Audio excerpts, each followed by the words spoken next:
always starting something, aren't we? And I mean that in the best possible way. Welcome to The Modern Creative Woman, exploring the art and science of creativity. I'm your hostess and creativity expert, Dr. Amy Backos. Let's get started.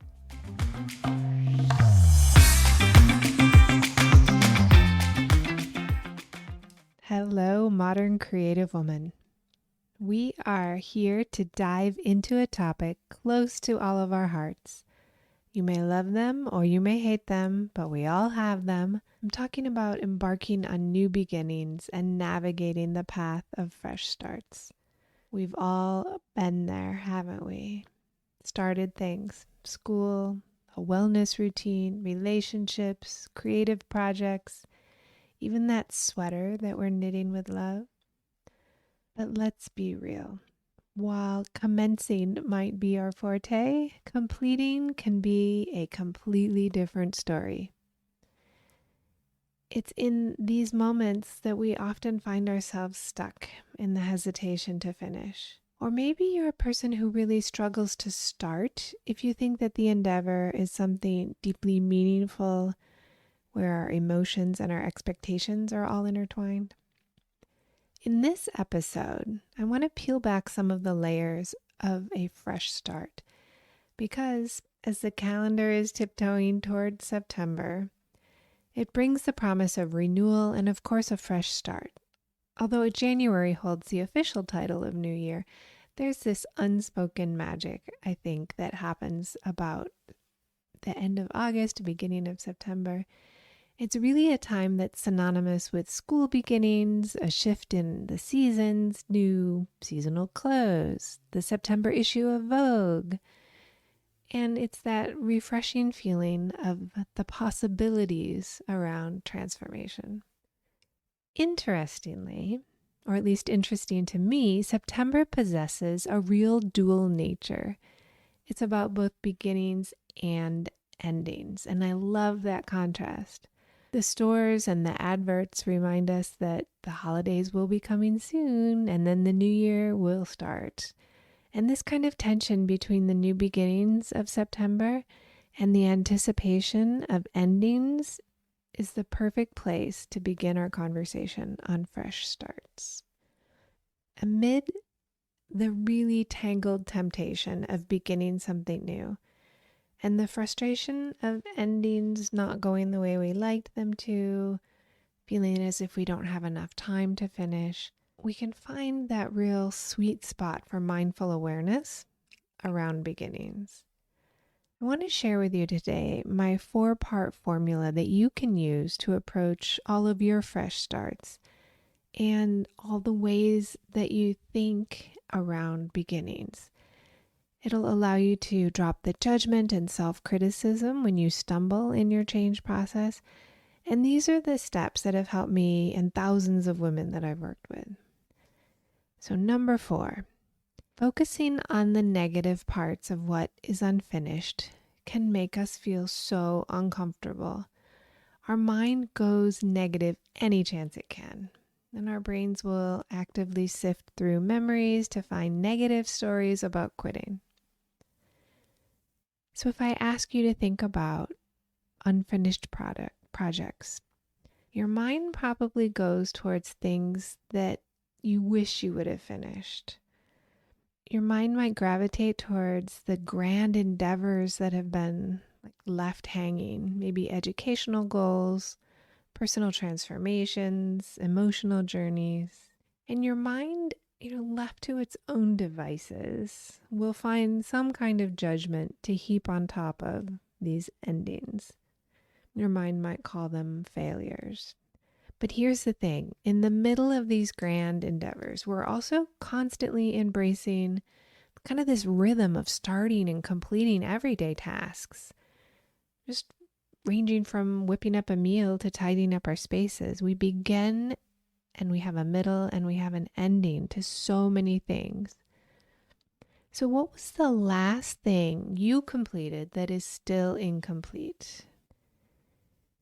You might think of some ambitious project. Maybe you feel embarrassed that you didn't finish something.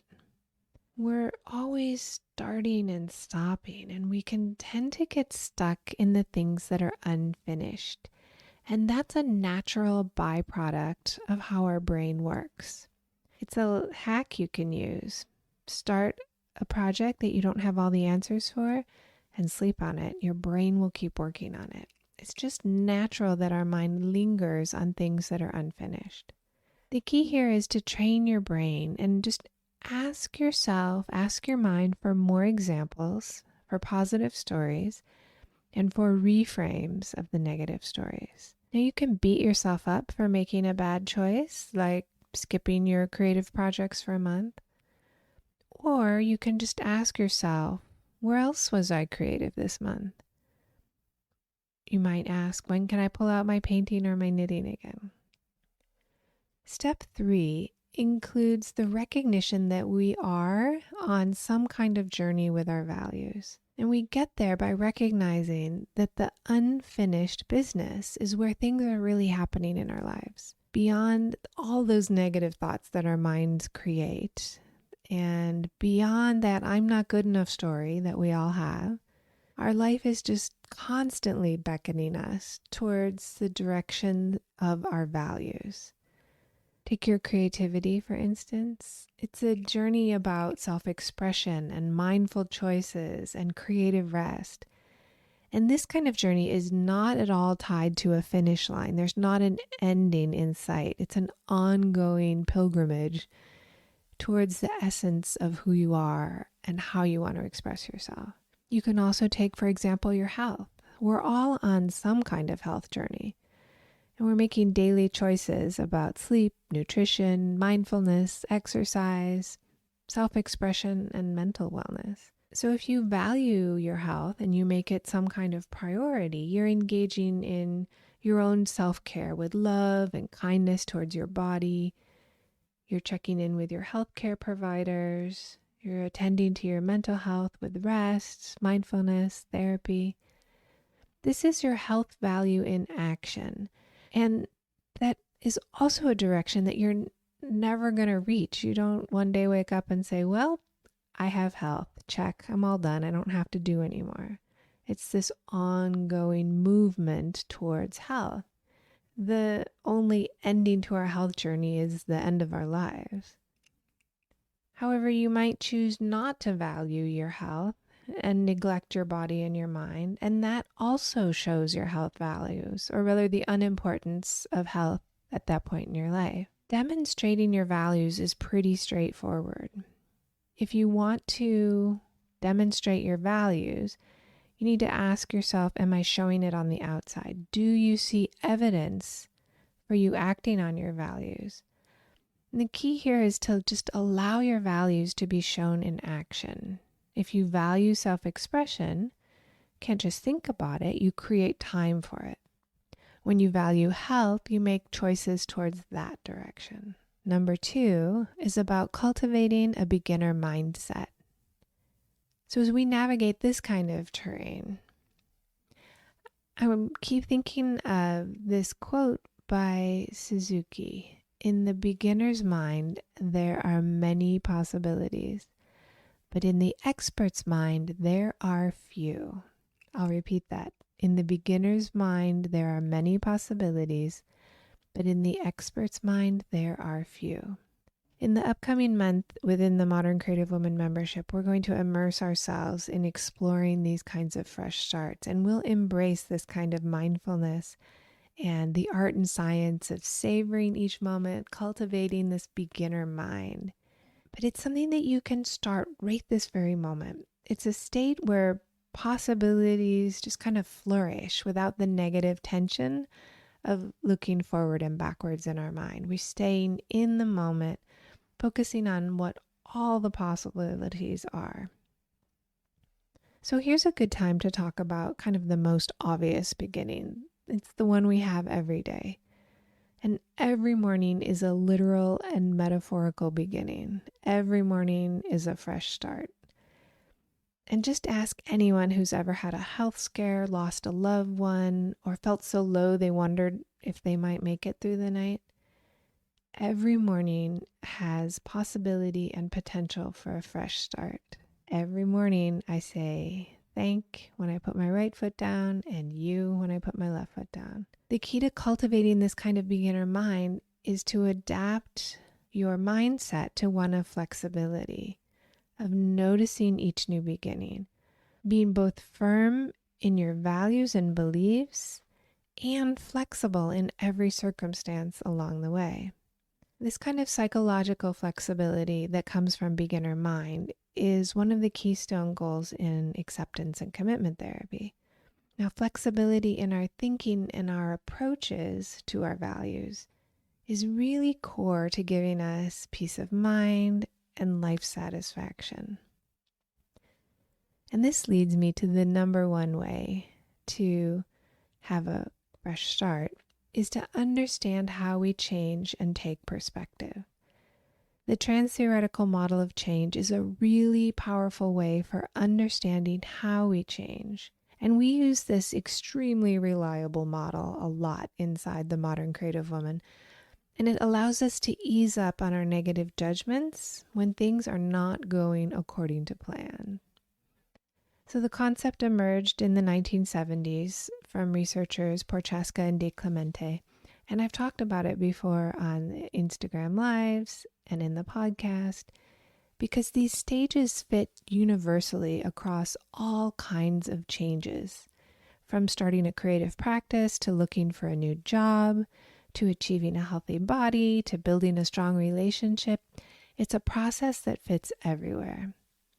And the theory is congruent with many models of psychology and healing. It's a really powerful tool that you can put in your toolbox to cultivate flexibility in your thinking. It's important to know where you are on the model in each aspect where you're changing. The model starts with pre-contemplation. There's this time before we think we want to change. Our ideas are unconscious. Perhaps we are unaware of the possibility of change. We may lack the knowledge, or perhaps, which is often the case, we don't have a role model for the kind of change we're seeking. But then the next stage happens, and thoughts start to emerge that we might want to change. And it's leading us towards ideas of trying something different. If right now you're thinking of taking up or resuming a mindfulness practice, you're in this second stage where you're just contemplating the idea of having a mindfulness practice. You might have read about the benefits of meditation somewhere and you're wondering if it might be good for you. So then the next stage is preparation. And that's where you just gather some knowledge and tools. You might watch some videos or join a community that practices mindfulness together. And then you take action. And that action is just setting your timer for 2 minutes and seeing what happens in a meditation. Maybe you don't really like it at first, but in a few days you start to feel the benefits. And you're moving along in your meditation practice, and then suddenly you take a few steps back. Maybe you skip a few days or you quit for months. And I want to draw your mindful attention to this concept of relapse. The real magic of the change cycle happens after the relapse, when you become consciously aware that you stopped or you took a few steps back, or you're even reverting to old behaviors. And you can reach this point of awareness that day, a few days later, a few months later, and just start to get curious about meditation. And it turns out that these skipped days, or the time when we stop altogether, is our opportunity to get very clear on our values. And the relapses are vitally necessary for us to see if we really want to keep a practice going. Stopping or relapsing is the moment of guidance where we need to review our values.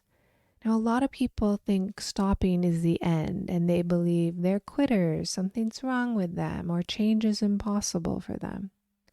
But I'm here to tell you something very different about those moments of stopping. When you quit, it's only one necessary step in the process. For example, say you've already made that change, and you get to compare what the change is like to your old way. You've been meditating for a while, and then you stop, and now you can compare, oh, did I like meditating or do I not like meditating? Now we can remain in what's called relapse and just stay there. We give up. We don't want to do it anymore. Or we can get back into change. And we can jump right back into our regular practice of action. We might return to a stage of preparation where you gather some more information.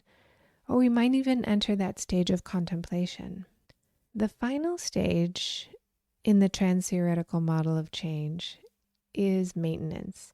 And that's where the practice has become a habit or a lifestyle, and it's really more solid. And the experiences of engaging are less of waxing and waning and just more a part of how we see ourselves. And also, we are in many stages of change all the time, every day, and it applies across all the areas of our life. The keystone question that you want to ask yourself here regarding the change cycle is this: does quitting take me towards or away from my values? In other words, you really want to understand if you want to quit for real, you want to quit because the practice somehow goes against your values, or if your mind takes over, you want to quit because your brain is complaining that maybe you didn't feel successful right away, or you think people might judge you, or you identify as a woman who just doesn't follow through with things. Do any of these sound familiar? Yeah, me too. But when you put these 4 strategies together, you have the formula for a sustainable fresh start. So this involves learning how to direct your brain away from negative stories and towards value-based thinking. Next, it involves allowing your values and not your thoughts to guide your decisions. Next, cultivating a beginner mindset so you can stay psychologically flexible. And finally, using the stages of change to really inform where you are in the cycle at all times and how you want to move from there. So, here's to embracing unfinished symphonies and starting anew with every step. Now that you know, what will you create? If you'd like some guidance in making lasting change, you can get the details of how to apply the success formula so you can make these changes once and for all. Next month, inside the Modern Creative Woman, we are focusing on fresh starts. It's how to make these changes for good without all the judgment and struggle. And I want to personally invite you to join me and a group of incredible women inside the membership. You can find the link in the show notes, or just head on over to arttherapycentersf.com. That's arttherapycentersf.com, and you can enroll for the month or get a generous discount when you enroll for the year. I also wanted to give you the scoop on how you can support the podcast. You can find the link in our show notes and join our community for as little as $3 a month. And those sponsorships play a really significant role in covering the expenses it costs to bring you each enlightening episode. Maybe you want to support in other creative ways. You can be an ambassador and share the podcast link with 3 of your friends. And you can also be a community supporter by leaving a 5-star review. Have a wonderful week, and I will see you next time.